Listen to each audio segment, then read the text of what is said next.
अब हेर्नुहोस् त्यो हिन्दूहरूमाथि पत्थरबाज गर्नेहरूलाई प्रहरीले प्रशासनले समातेर कि खोरमा झाक्न सक्दैन। यो अहिले पहिलोचोटि मात्र भएको घटना हो। यो आजसम्म 100औं पटक भइसकेको छ।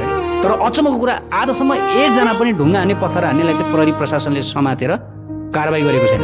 अब हाल्दै हुन्थ्यो नि त 10 वर्ष जेल। धार्मिक हिंसा भड्काउने भनेर त उनीहरूलाई 10 वर्ष जेल हालिदिएको, अर्कोचोटि ढुङ्गा हान्न लौ त कसको बाउको हाट सक्छ? 10 वर्ष जेल हालिदिने हो भने सक्छ। तर प्रहरी प्रशासन सरकार हाल्न चाहँदैन कि सरकार नै चाहन्छ कि यो लडाइँ होस्, यो हिन्दूहरूको बदनाम होस्। किनकि अब कसैले लुकेर ढुङ्गा हानिदिएको हुन्छ, त्यो लुकेर ढुङ्गा हान्ने को हो। तर अब त्यहाँ हिन्दूहरू आक्रान्त हुन्छन्, अब उनीहरूले त्यसको प्रतिकार गर्छन्। अनि त्यो हिन्दूहरू जब प्रतिकारमा उत्रिन्छन् तब हिन्दूहरू उग्र देखिन्छन्, के आक्रामक देखिन्छन्, हिंसक देखिन्छन्। हो त्यो अब सबैले हेर्छन्। अब त्यो कसले ढुङ्गा हान्यो, त्यो ढुङ्गा हान्नेलाई देख्दैनन्।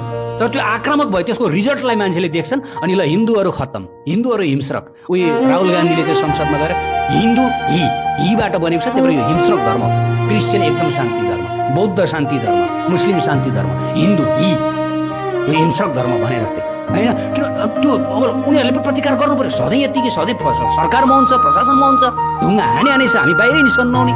त्यही भएर उनीहरूले प्रतिकार गर्न खोज्दाखेरि अब के हुन्छ, लडाइँ हुन्छ, झगडा हुन्छ, हान कुटाकुट चाहिँ पनि हुन्छ नि प्रतिकार गर्दा हो। अनि अब सबैले हिन्दूहरू हिंस्रक, हिन्दूहरू खराब, हिन्दू बन्नुहुन्न, हिन्दू छोड्नुपर्छ, अनि हिन्दूप्रति मान्छेहरूमा वितृष्णा आउँछ।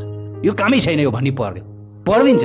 हो गणतन्त्रले चाहे कि त्यो अरू धर्मलाई पनि गणतन्त्रले सिध्याउँछ। यो होइन गणतन्त्र हिन्दूलाई मात्रै सिध्याउने भनेर, सबलाई सिध्याउँछ। ऊ त धर्मविहीन बनाउने हो। चाइनामा के भयो, जब चाइनामा पिपुल रिपब्लिक अफ चाइना स्थापित भयो, गणतन्त्र स्थापित भयो, त्यसपछि चाइना त एकदम लामो गृह युद्धपछि आएको गरिब थियो, विकास गर्नलाई पैसा चाहिन्छ।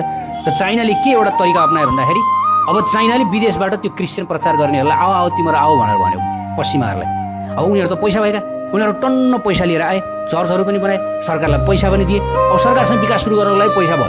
जब अब हामीसँग पैसा भयो भन्ने भइसकेपछि के गर्यो, त्यो जति पनि चर्चहरू ती सबै चर्चहरू बम हानेर भत्काइदिएन। अहिले चिनमा चाहिँ त्यहाँ भूमिगत छन्। चिनले बौद्धलाई पनि त्यसै गरेर धपायो, मुस्लिमहरूलाई पनि त्यसै गरेर धपायो, हिन्दूको त त्यो नाम निशानै छैन। भन्नु खोजेको यो गणतन्त्र, यो कम्युनिस्ट भनेको छ नि, यसको कोर भित्री जुन ऊ छ योजना, त्यो भनेको धर्मलाई सिध्याउने नै छ। बाहिरबाट भन्दैन, नत्र उसलाई समर्थन मिल्दैन, तर भित्री हो। त्यसैले अब यिनीहरूले धर्मनिरपेक्ष धार्मिक सहिष्णुताको कुरा चाहिँ गर्छन् फेरि गणतन्त्रले। होइन हामी धर्म मिलेर बसौँ, हामी सहिष्णु भएर बसौँ। यो चाहिँ किन भन्छन् भन्दाखेरि कमसेकम त्यो विदेशबाट त पैसा आइरहेछ, फन्ड आइरहेछ, टन्न आइरहेछ विदेशबाट। अस्ति एउटा इन्डियाको चर्चमा इडीले चाहिँ छापा मार्दाखेरि कति पैसा फेला पारेर थाहा छ कि भारतका चर्चहरूमा विदेशबाट यति धेरै पैसाहरू आउँदो रहेछ, यति धेरै पैसाहरू आउँदो रहेछ कि सरकारको ढुकुटी भन्दा पनि ज्यादा पैसाहरू।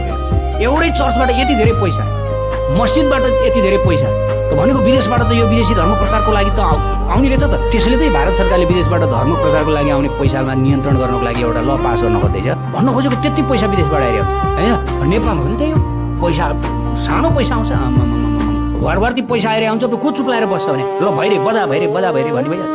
मान्छे यहाँ 100 रुपियाँको लागि मान्छे मार्छ यहाँ, त्यत्रो पैसा होइन। त उनीहरूले के गर्छन्, अब पैसा सबै बटुल्छन्, कुम्ल्याउँछन्, अनि पछि ल भयो भनेपछि त्यो सबै धर्मलाई सिध्याउँछ। पहिला त्यहाँको रैथाने धर्मलाई सिध्याउँछ, त्यसपछि बिस्तारै अरूहरूलाई। गणतन्त्र भनेकै कम्युनिस्ट भनेकै यो धर्म सिध्याउने हो नि। यो धर्म कहाँ राख्छ यसले, के पनि यो त्यही भएर यो बेला बखतमा चाहिँ यो धार्मिक द्वन्द्व, धार्मिक यो चाहिँ झडप गराइदिइरहेपछि मान्छेहरू किन धार्मिक झडप नै भएन भने अनि यो मान्छेहरूमा फेरि अब बिस्तारै धर्ममा श्रद्धा बढ्छ, धर्ममा विश्वास बढ्छ। गणतन्त्र त त्यो चाहँदैन, कम्युनिस्टले त्यो चाहँदैन होइन, चाहँदैन। उसलाई त धर्म उखाल्नु छ।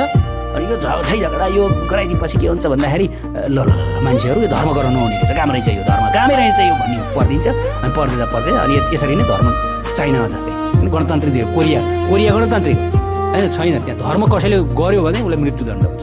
त्यही हो यसको अरू उद्देश्य नै होइन। त्यही भएर वैदिक राजतन्त्रको स्थापना नभएसम्म यहाँ सनातन धर्मको रक्षा हुन सम्भव नै छैन, खतम। यो सक्यो, यो जान्छ यो धर्म सक्यो। यो सनातन धर्म जडमूल सहित नै समाप्त हुन्छ यो व्यवस्थामा।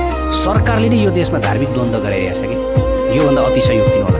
गणतन्त्रको उद्देश्य के हो, कोर भन्छ नि, कोर मिसन, समाजलाई वर्गविहीन धर्मविहीन बनाउनु। उसले एउटा धर्म र अर्को धर्म लडाएर मानिसहरूमा धर्मप्रति नकारात्मक भावना फैलाएर अनि मानिसहरूलाई ओहो यो धर्म भनेको त कामै रहेनछ, यो धर्म गर्ने मान्छेहरू जस्तो हरामखोरहरू कोही पनि हुँदैन, ल हेर त हेर लडाइँ झगडा मारकाट गरिरहेछन्, यस्तो पनि हुन्छ। त्यही भएर धर्म सर्म नगर्ने भनेर मान्छेहरू त्यो निष्कर्षमा पुग्छन् कि जनताहरू।